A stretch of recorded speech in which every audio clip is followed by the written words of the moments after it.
নাহমাদুহু ওয়া নুসাল্লি আলা রাসূলিহিল কারীম আম্মা বাদ। প্রিয় ভিউয়ার্স, ইফতারের ঠিক আগ মুহূর্তে আমরা সবাই খাবার সামনে নিয়ে বসে থাকি কিংবা বিভিন্ন কাজে ব্যস্ত থাকি। কিন্তু তখন আল্লাহর নিকট কিছু চাওয়ার শ্রেষ্ঠ সময়। সারাদিন ক্ষুধার্ত থাকার পর ইফতারের সামনে বসাটা ধৈর্যের চরম পরীক্ষা। ঠিক এই মুহূর্তে আল্লাহ তার বান্দাদের নিয়ে ফেরেশতাদের কাছে গর্ব করেন।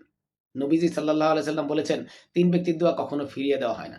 আর তার মধ্যে একজন হলো রোজদার, যখন সে ইফতার করে। সহিহ তিরমিজি। তাই এই মূল্যবান সময়টা কেবল খাবার সাজানো বা গল্পে নষ্ট করবেন না।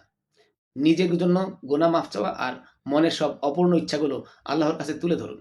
এটাই চাওয়ার সেরা সময়। জীবনের সবচেয়ে বড় সুযোগগুলো অনেক সময় আমাদের চোখের সামনে থাকে। শুধু চিনে নিতে হয়। আজকের ইফতারে সবার জন্য দোয়া করতে ভুলবেন না তো? আর এই দিনই কথাগুলো অন্যের কাছে পৌঁছে দিয়ে আপনিও হতে পারেন সদকায়ে জারিয়ার অংশীদার। সওয়াবের নিয়তে ভিডিওটি শেয়ার করুন। মহান আল্লাহ আমাদের সবকিছু সঠিকভাবে বোঝার তৌফিক দান করুন। ওয়া মা তৌফিকি ইল্লা বিল্লাহ। আসসালামু আলাইকুম ওয়া রাহমাতুল্লাহ।